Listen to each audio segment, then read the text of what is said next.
السلام عليكم ورحمة الله وبركاته، ازيكم عاملين ايه؟ معاكم عمرو فايز. ولودي. بما ان بقى الفيديو الاولاني عجبكم فقلت اجيب لكم كده مقتطفات من الفيديو الاولاني نرغي فيه بس ونقول لكم شكرا جدا على التعليقات بتاعتكم الحلوة وان الحاجات كلها عجبتكم. فالحمد لله كان في جزء متصور بالموبايل بتاع لودي فقلنا نصوره معاكم. بقية المشتريات والحاجات بتاعت رمضان. بس حبينا نبدأ الفيديو بالسحور، وطبعا لودي اللي هتتكلم عن السحور. قولي بقى، رحنا طيب، فين؟ بصوا احنا رحنا فول اسمه ايه؟ اسمه ايه؟ فول فول ام ام عادل. عادل. اصل احنا كان بقالنا كتير قوي عايزين نروح كفطار يعني الصبح، بس احنا بنفشل لان الناس بتقول ان احنا عشان نروح فول ام عادل لازم نصحى الساعه 6 7 الصبح نبقى ورحنا مرة هناك. بعد التراب بعد ماما رحنا اه زورنا امي واحنا رحنا كانت الدنيا مفيش. كان الساعة 12 تقريبا الظهر، وقال لنا لا شطبنا خلاص. فقلنا خلاص بقى ما بدهاش احنا نجرب في السحور. طبعا دي الكلمات بتاعت العصاير اللي انتوا سألتوا عليها. وده شكل الكوبايات والعصاير وكده لما عملناها. ومن محل منزلي اللي في النزهة الجديدة. يلا بالظبط بقى كده. على ام عادل. ده كمان ده المكان، وبيدوكوا كده ورقة ان انتوا تبتدوا ان انتوا تقولوا العدد بتاع كل حاجة موجودة. ورخيص مش غالي. بالظبط كده، احنا طلبنا تقريبا 2 من كل حاجة ودفعنا تقريبا 120 جنيه. وجبت ب 100 جنيه فول سادة من في اكياس. ايوه. شلناه في الفريزر وجربناه حلو قوي بأمانة. هو احلى حاجه فيه ان الفول مش حبه قوي كده فتلاقوه مستوي، بس في نفس الوقت مش ميه. ده في باب البحر في باب الشعرية، وكان معمول القعدة اللي احنا فيها دي، وكان في بره في الشارع. تمام. هو في صاله وفي الشارع. وهو اصلا يا جماعه هو معتمد على الفول بس، يعني هو مزود الحاجات دي في السحور، لكن هو في العادي معتمد على الفول بس، ويمكن بيبقى عندهم بطاطس لكن مش على طول عندهم طعميه بقى وبيض وكده. وهنا بقى باقي المشتريات كان في حاجات منها من نزهة وحاجات من اماكن تانية. ده طبعا كريم الشعر بتاعنا بتاع سانسلك حلو جدا اللي عايز يجربه. ودي فوانيس كانت مطلوبة مني اوردر. 3 فوانيس مع بعض، تقدروا تحطوهم على ترابيزة او على الجنب في السفرة او ممكن على الارض كمان حسب ما انتوا عايزين. وفي ناس بتحطهم بعيد عن بعض. بالظبط. كانت شيماء فودة تقريبا. وفي الاكبر، يعني في ده وفي الاكبر. بس الاكبر كان سعره بصراحة عالي قوي، يعني في كذا دول شيك حجم. جدا. وبيجي معاه الشمع اللي هو الالكتروني ده، الطقم بالشمع في علبه شيك كده. وبتقدروا ان انتوا كمان تحتفظوا بيه في العلبه من السنه للسنه. ودي الازايز اللي انا كنت جايباها للكلمات بتاعه العصاير. بس انا قلعتها ملط كده. عشان كان الشكل بتاع يبقى قيم اكتر. بالظبط. فلودي شالت الستيكر انا كان بتاع في الراجل ازايز ده. عجباني تانية، بس انا كان يعني ما جاش فرصة ان انا اروح نفس المكان اللي كنت عايزة منه الازايز. فقلت اجيب دي تأدي الغرض وخلاص، على بال ما اجيب التانية. وكده كده هينفعوني يعني كل سنة نقدر ان احنا نجزأ الحاجات لغاية رمضان. وده مج حراري كنت انا جبته قبل كده لعمرو، وقعد معانا تقريبا اكتر من سنتين ولا ولغايه سنة دلوقتي ونص. انا بستخدمه على اه فكره. زي الفل، ما فيهوش حاجة. فكان الطلب مني برضو فجبت منه. وهنا برضو هتلاقوا طقم حلقان. هو انتوا هتلاقوني بجيب اي حاجة وكل حاجة يعني. والانسيال والخاتم دول بتوع لودي برضو اه. جبناهم من هناك. عجبوا عمرو فجابهم لي، شكرا. عفوا. ده كارت في حلقان. 3 حلقان مع الشكل بعض. بتاعه بيبقى حلو قوي، وفي كذا شكل منه.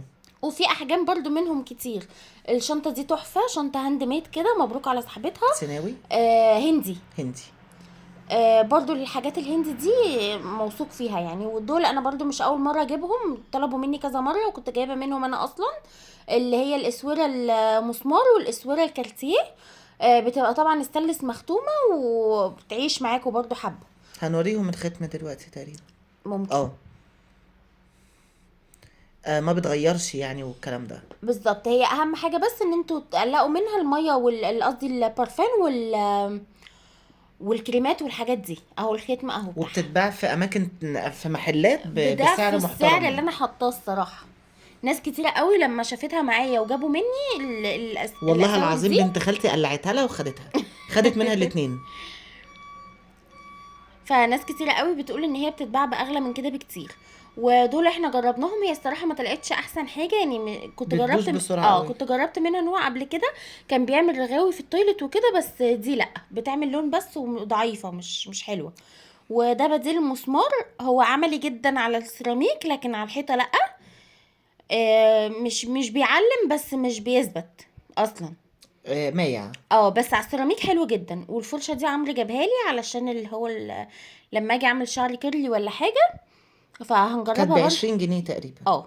وبتتباع في المعرض بتاع النادي الاهلي ب50 جنيه. ب50. طب فلو انتي افتكرتي اي سعر لاي حاجه بيقوليها لهم برضو، ماشي. عشان ايه يبقى عندهم فكره. ماشي. بعد كده بقى هوريكم هنا حاجه بتقولي كان انها بقى تضربني بالفرشه عادي.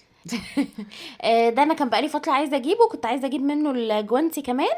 ده اللي هو الشراب بتاع السبا، او الشراب اللي بيبقى من جوه سيليكون، علشان تحطوا فيه المرطب بتاع الرجلين، علشان الناس بقى اللي بتعمل حاجات في البيت كتير او عندها مشاكل في جلدها زي الاكزيما والحاجات دي. يقدر ان هو يخلي الرجل او الايد تمتص المرطب بسهوله. بعد غسل السجاجيد والمسح بالظبط. بتبقى اه الدنيا ناشفه. وتقدروا برضو تستخدموه كل 10 ايام او كل اسبوع حسب ما انتوا عايزين، وبيتغسل، بتقلبيه ويتغسل، تسيبيه ينشف وبعدين تستخدميه تاني عادي خالص، مفيش اي مشكلة. الحاجات اللي بتستخدموها في البيت او بتبقى بالظبط. افضل بكتير من ده انها كان تروح كوافير او حاجه. ده كان ب65 جنيه. ابقوا قولوا لي برضو الاسعار اللي انتوا بتشوفوها في الكومنتات، علشان ايه ابقى عارفة كده الدنيا فيها ايه. ده حبيب قلبي. حبيب قلبنا كلنا. بخور انسام ده الاقماع. بيجي في باكج كده حلوة جدا، ومعاه طبق كده علشان نحط عليه. كل البيوت بتستخدمه، يعني كل البيوت بيستخدموا احسن من العمود الطويل ده. هو هنا كنت انا واخد منه الطبق علشان هو كنت مولع بصراحة منه. هو بصراحة كباكج او ده ليب لاينر كده. انا الماركة دي بتاع ان. هو مش اسمها ايه، مش ثابت قوي، بس انا بستخدم الدرجة دي، ما بلاقيهاش في حاجات كتير، فالدرجة دي انا بجيبها على طول، كل ما يخلص اجيب منه. والقطن ده بتاع شركة مصرية حلوة جدا، وجت في برنامج مشهور كده. آه، ال- ال- ال- الماتيريال بتاعته حلوة جدا وتقيلة.